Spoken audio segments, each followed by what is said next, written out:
What's up, people? It's John here from JJSC Tech, and hopefully you guys are having a good Sunday. It's mad hot, bro. Today is not even the hot day forecasted. Like all the next week and a little bit into the other week is supposed to be straight 90s, and it's gonna be hot.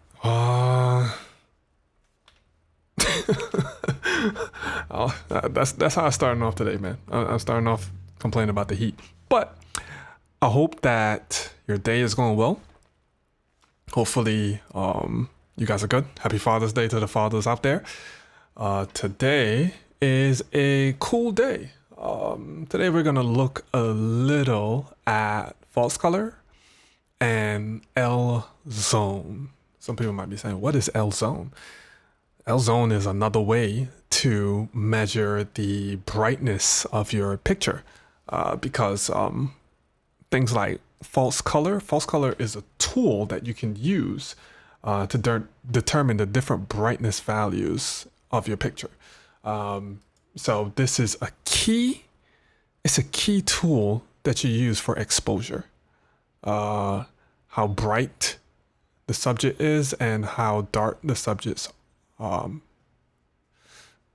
basically, if the person's face is too overexposed, if it's blown out, or if the shadow side is too underexposed. And you can use it as well for like the background, if it's too dark or too bright, if something is too blown out, if you have a light in the background that's too blown out, it helps with the contrast a lot. So if you're not using false color, you should start to use false color. All right, so there's certain things, like certain monitors that has false color built in. I use Small HD, so Small HD has false color and L zone built in. It's just what I use. It never failed me. I think the Atomos has false color, maybe the port keys as well. Don't quote me. But there are a lot of other monitors out there that uses false color. So get it, play with it, and you'll see that it's going to make your exposure a whole lot different. It's going to make it better. Let's get into some of the technicalities of false color. So boom. Oh, this thing ain't even.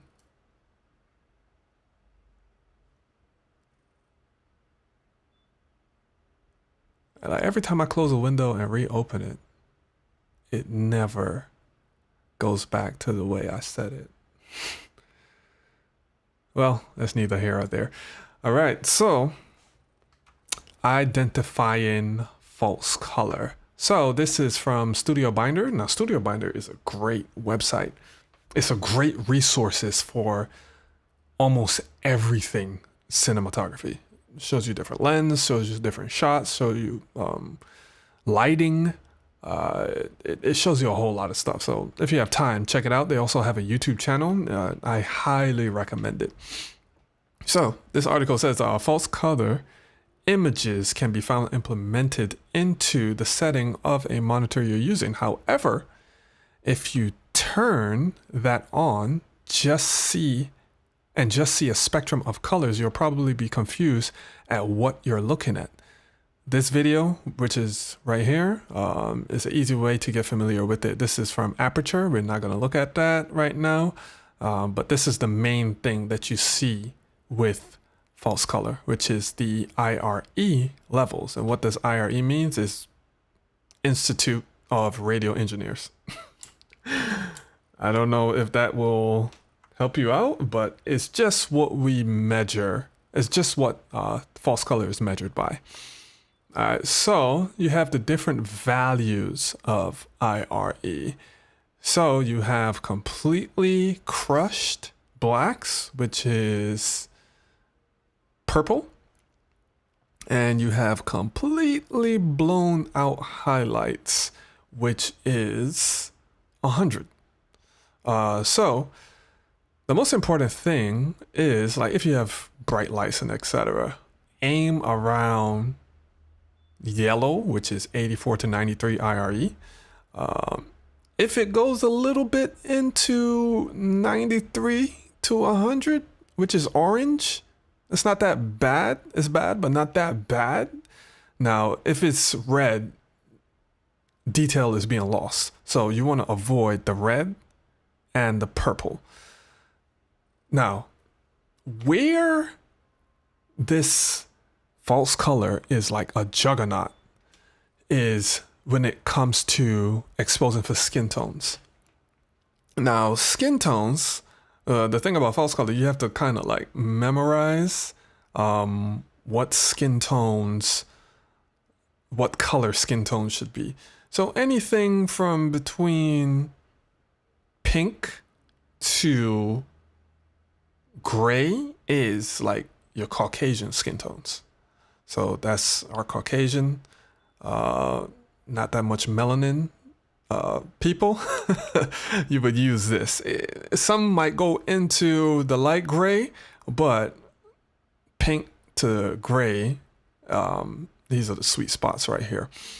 Now, people like my complexion, the darker skin tone, anything from like, it can be this gray as well, but right here, this is where we thrive, like the dark gray and the green. So this is darker skin tones, and right up here is your lighter skin tones. So these 4 colors is what you'll have to like memorize for skin tones. Everything else, like, you know, like if the person is sitting in a chair that's like black, or if they're wearing black, if they have black hair, it can go even down to the blue right here. You're still going to retain some information with this blue right here.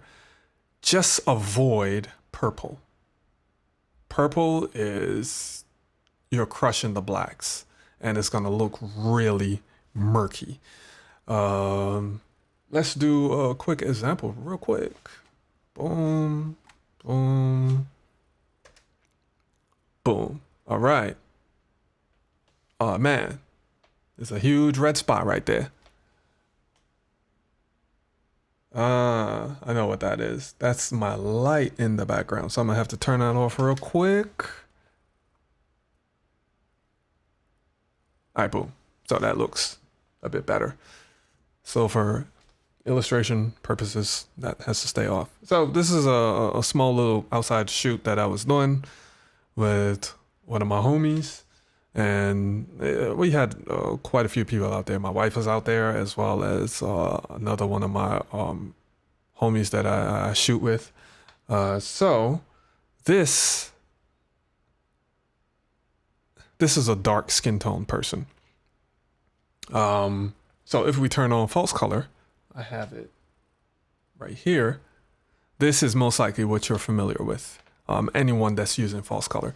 So as you see, you have like the darker gray, and where the sun is like hitting her on the side of the face, that's the light gray.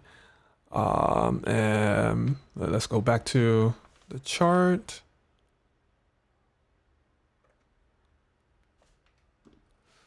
So you see, light gray is, so this is for like Caucasian. So it's not going into the yellow, it's not going into any of that.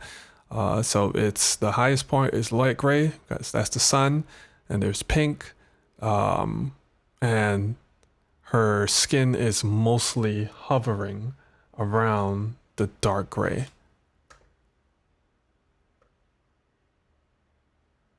Let's switch that. Boom. All right. So this is okay exposure.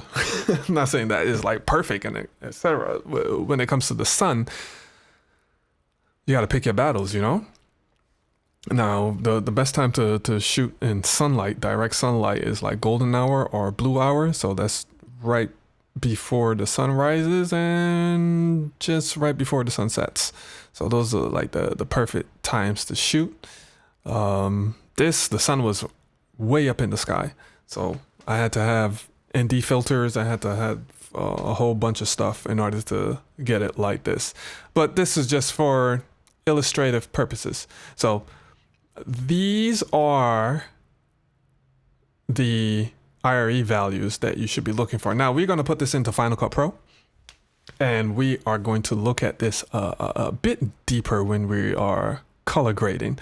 But that is how false color can help you with exposure. Now, me personally, I still think that on the side of her face is a little too hot, but we're going to get into that a bit when we are editing.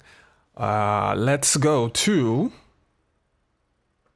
L-Zone. Now, L-Zone is a different exposure tool. I want to just show it. So this is L-Zone. It's kind of the same thing, but not really.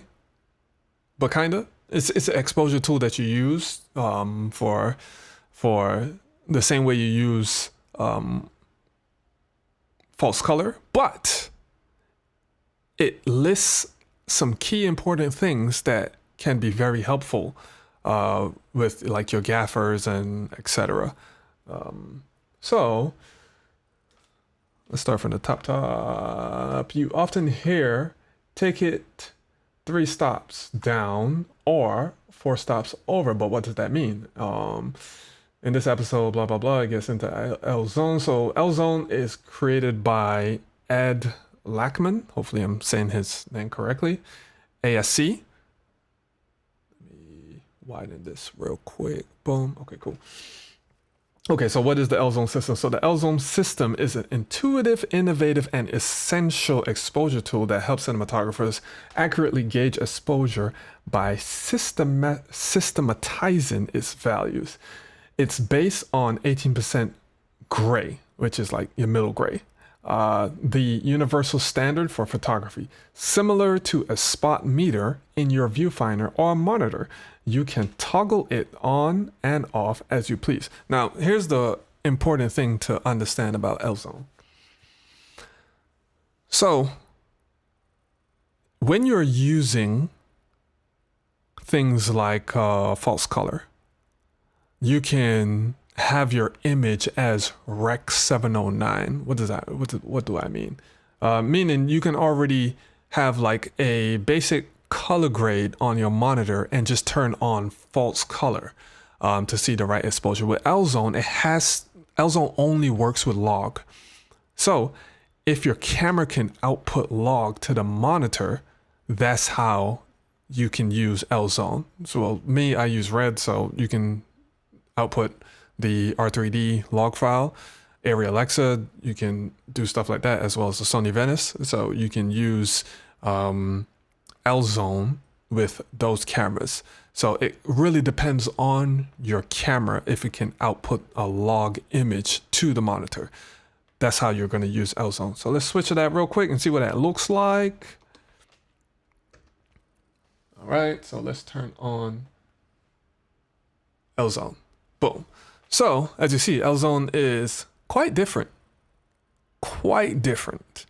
So it measures it by stops, and as you see on the top right here, it lists. Okay.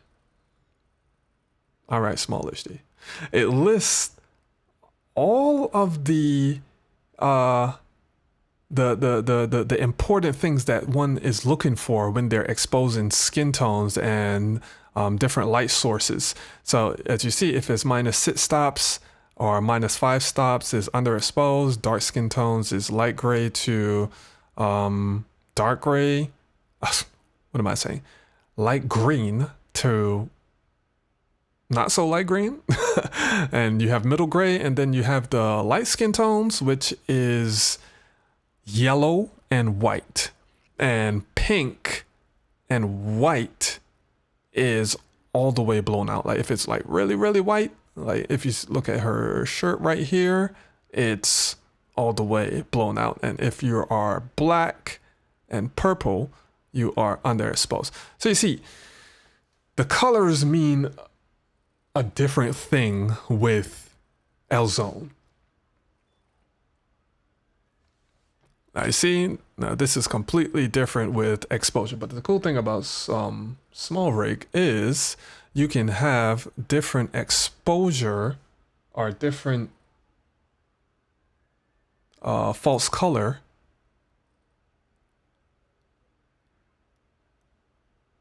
So you see, you can have spectrum, you can have spectrum 2, and it changes it completely. L-Zone is what we were on, and you can have things like therma L-Zone. So you can do different things like this with small HD. It has different exposure values. So you don't have to have like the traditional false color. And I think mapping, you can create your own colors. So it can be like your custom color for false color. So I'm gonna go back to Airy because everyone is familiar with the Airy system, which is your dark gray and etc.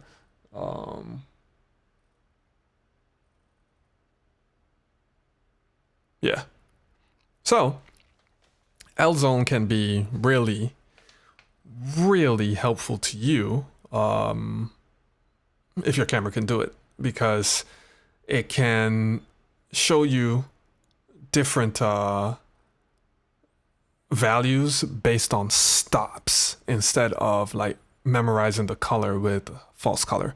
So different tools for different jobs. Depends on what you're using and depends on what the job requires. I use L-Zone sometimes and I use false color sometimes. So it just depends.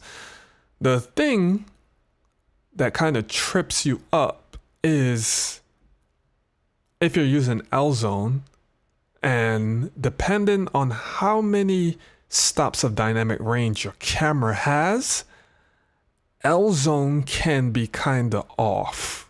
Like for instance, okay, as you see, this L-Zone is telling me that her hair is completely underexposed, and on the side of her shirt is completely blown out, and the side of her face is a little blown out as well. Let's go to Final Cut Pro and let's pull up this image. All right. Let's do Final Cut Pro. Boom. I have to bring Final Cut Pro over here. All right. So you guys should be able to see this. Boom, click the image, it's on the side. All right, that's where we were. All right, and the cool thing with R3D is I can edit it. I can edit the raw settings in post. So right now it's at Rec 709. Let's change that to R3D. Let me bring this mic a little closer.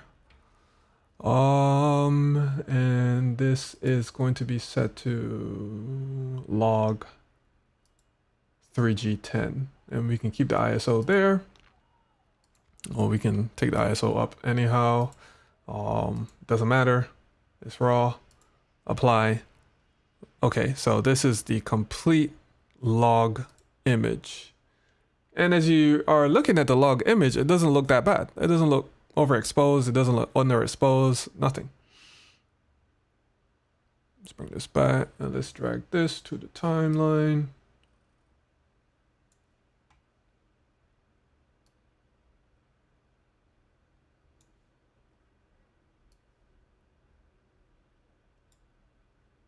Boom.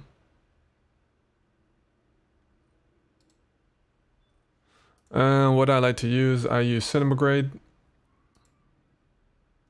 So this is a plugin that helps you with exposure, color grading, and etc. It's a pretty good tool. That's why I'm still using Final Cut Pro, because I spent a whole bunch of money on this. So I'm gonna get my money's worth, you know? I'm just not gonna jump ship right now. It's working for me. That's all I gotta say. It's working for me. All right, so let me go into cinema grade. Hopefully my noisy neighbors aren't like too loud.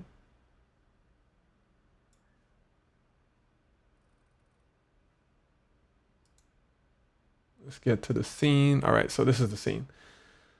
All right, so if I do false color in Cinegrade, as you see, it's completely flat. Nothing is crushed, because if you look at my histogram, nothing is touching 0 and nothing is touching 100. So everything is normal. And if you look at this histogram over here, I'm sorry, you look at the waves, nothing is hitting 0, nothing is touching 100. Look at the histogram, it's the same thing. All right, let's add a LUT on here. We're probably gonna add the regular. Yeah, let's add the regular red LUT. Rec 709. Where is that? That's in movies. LUTs.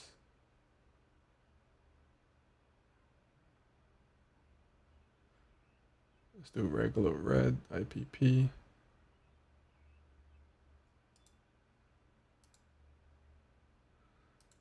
All right, so this is high contrast. We don't want that. We just want low contrast. Very soft. Low contrast, very soft. Let's do low contrast. Boom. All right, so as you see, this looks completely different. And if we look at the exposure as well, nothing is being blown out. Because if you look at the histogram, let me zoom in on that. Nothing is even close to 100. And as well, look at the waves. The skin tones are normal because as you see, they're dark gray and they're going into blue, but nothing is in purple or nothing is in red. So that's the thing about L-Zone. Now, if you have to know your camera. L-Zone is going to work perfectly on a camera that doesn't have that much dynamic range. Probably between 13 stops or up to 13 stops. I think that's normal. But anything above that, 15, 17, how much ever, you have way more room for highlights and darks and your shadows. So as you see, L-Zone, let me go back to L-Zone. Boom. Boom. L-Zone is telling me that her hair is completely gone. Like, I can't retain any information from that. And like the side of her shirt, I can't retain any information from that. But this camera has tons of dynamic range, so it can retain all of that information. So that's why I would flip between L-Zone and false color. Because if L-Zone is telling me one thing and I'm looking at the traffic lights of the red and the red is telling me I'm not clipped, I would switch to false color to see what it looks like. So yeah, in the meantime, let's go back to this footage and let's see what we can do with it. Let's see if we can get like a crazy look with it.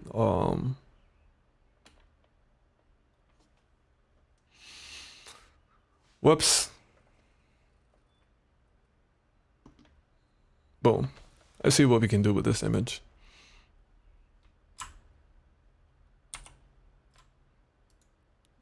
I don't know. I feel creative.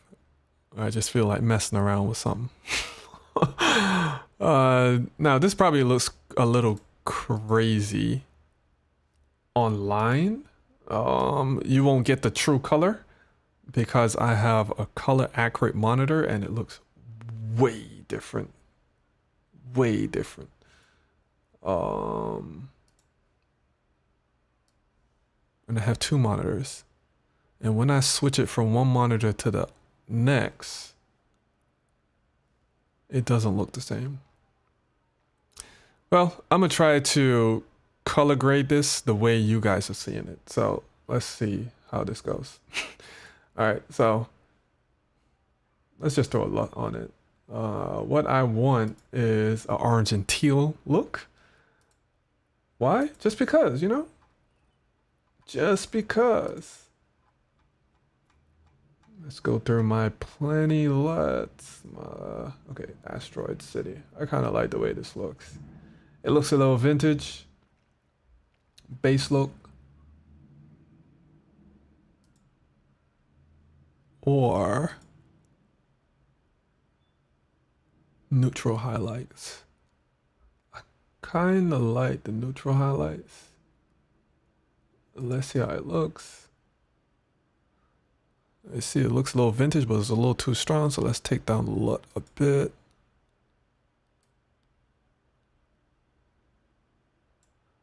All right, without the LUT.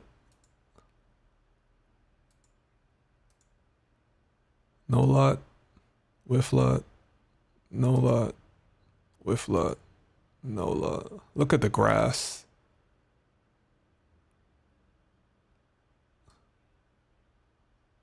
Check your false color. Nothing is clipping.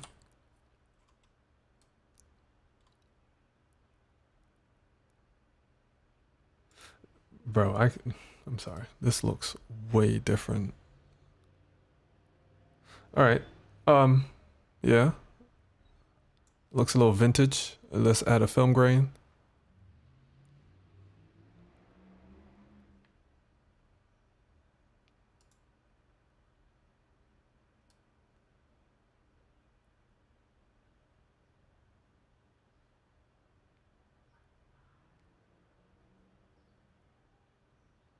It's that easy. And I'm not destroying the image whatsoever. I'm not even close to 100.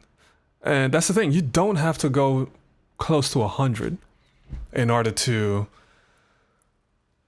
have like the right correct exposure. When you're color grading, just do what makes it look natural. Just have the right contrast so that your subject can stick out from the background and they're not like blended into it. Now, I must say, on my screen, even on my bad screen, because I have two monitors, on the bad monitor that isn't color calibrated, it looks pretty decent. Online, that might look crazy because there's compression and there's a whole bunch of things going on. But you should at least see a little bit of what's going on.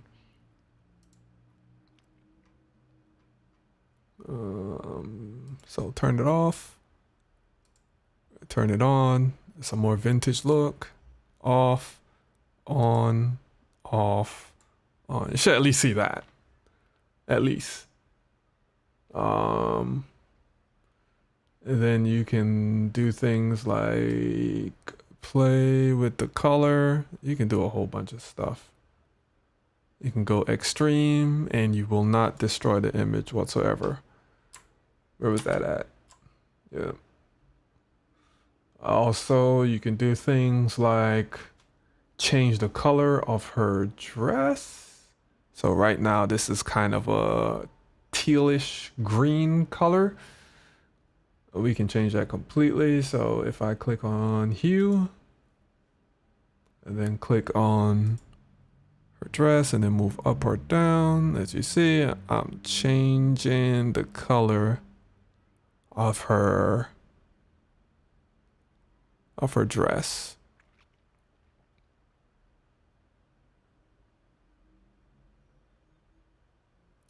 It's pretty cool, huh? It's pretty cool the stuff you can do with RAW. Um, but I wouldn't do any of that. You can also change the hue of the leaves in the background. I don't know, you probably would do this for like a music video or something, but you can completely change it. Give it a more warm feeling or a colder look. It just depends. Some people might like the warm look. I kind of like the warm look.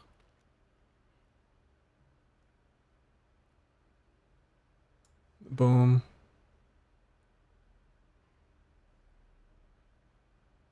And as you see, it's not changing the skin tones, because that's one thing you don't want to do whatsoever.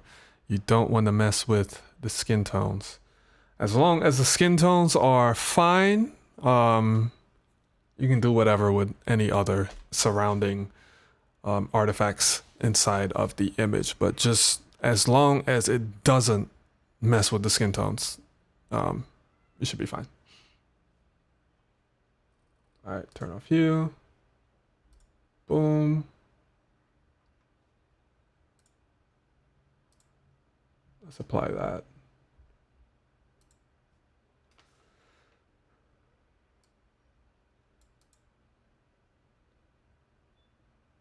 As you see, it's not destroying the skin tones or anything like that. The skin tones looks normal.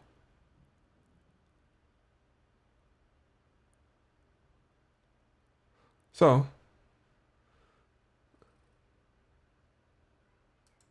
turn off centigrade.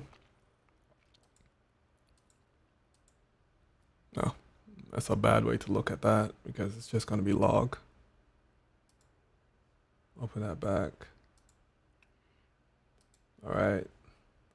Gosh, why you keep changing the frame? Okay, thank you. Final. This is just with the Rec 709. And that's the final image. That's it.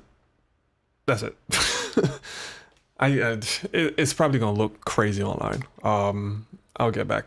I'll look at this after I'm finished streaming to see what it looks like. I guarantee it won't look like what I'm seeing it as on the monitors, but at least it'll look okay online. So yeah, that's the thing about false color and EL zone. It all depends on your camera. Now, if you're using something like Sony a7S IV, Sony a7S III, FX line, the FX3, FX6, doing this is going to look completely different. Obviously, different sensors, different color information, different color science, and etc. But exposing it to your L zone, pull that up again. Exposing it to the L zone, EL zone, or that's exposure. Exposing this to the EL zone on a Sony is gonna show different results. Because your Sony camera doesn't have as much dynamic range as, say, a Red or Sony Venice or Arri Alexa. So where the Alexa and the Red and the Sony Venice would say, where EL Zone would say that those cameras are clipping and blown out, that's not necessarily the case. But on another camera with lower dynamic range, if it's saying it's blowing out, probably might be the case. It might be closer to the case. So you would follow this this would be way more accurate on those type of cameras. Again, the only thing you can do, that's if you have a monitor that can do L zone, is play with it, test it out. Go out there, shoot skin tones, shoot different things in nature, shoot whatever. But mostly shoot people. That sounds crazy. Shoot people with your camera. Get the skin tones. Do different skin tones. The Caucasian people, your African American people, everyone in between, whatever. And use these different tools to see what works for your camera. That's the key thing.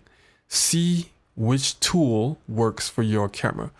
If you got a red, whichever one works. Red also has something called geoscopes. That's built into Red as well. So that's a whole different thing. And that's a whole different system that it uses as well. Completely different. I can show you a quick snippet of what geoscopes look like. So yeah, geoscopes is kind of like this. And also it has mad colors. You can put a whole lot of colors in your geoscopes. To me, it's kind of confusing. That's just because I'm not really familiar with geoscope. I just use EL zone or false color. But some people can use geoscopes and they love geoscopes, and it works. Like, really doesn't matter what you do. Just use one of the tools to get your proper exposure. That's the point of this video. So there's many other ways to cook mac and cheese. I call it macaroni pie because I always bake it. But as long as it tastes good, it is what it is, So that's it. Switching the wrong thing. Having switching two different things, having a Blackmagic and having a Stream Deck can be kind of confusing, because I'm going to try to find some way to streamline this to make it a bit more easier. But yeah, that's it. Hopefully you guys enjoy the rest of your Sunday. Hopefully you got some information out of this, some valuable information from this. The key thing is get out there and shoot. Use your geoscope. If you have a red, use your L zone. If you have like a small HD monitor or whatever else uses a L zone, they're mostly going to be high-end monitors. If you have those, don't be afraid to use it, and use your false color, because they're going to level up your production like none other. It's going to help you a lot. So other than that, enjoy the rest of your Sunday. I'm going to catch you guys in the next one. It might not be next week, because next week is OD hot, but we gonna figure it out. We gonna figure it out. Other than that, peace.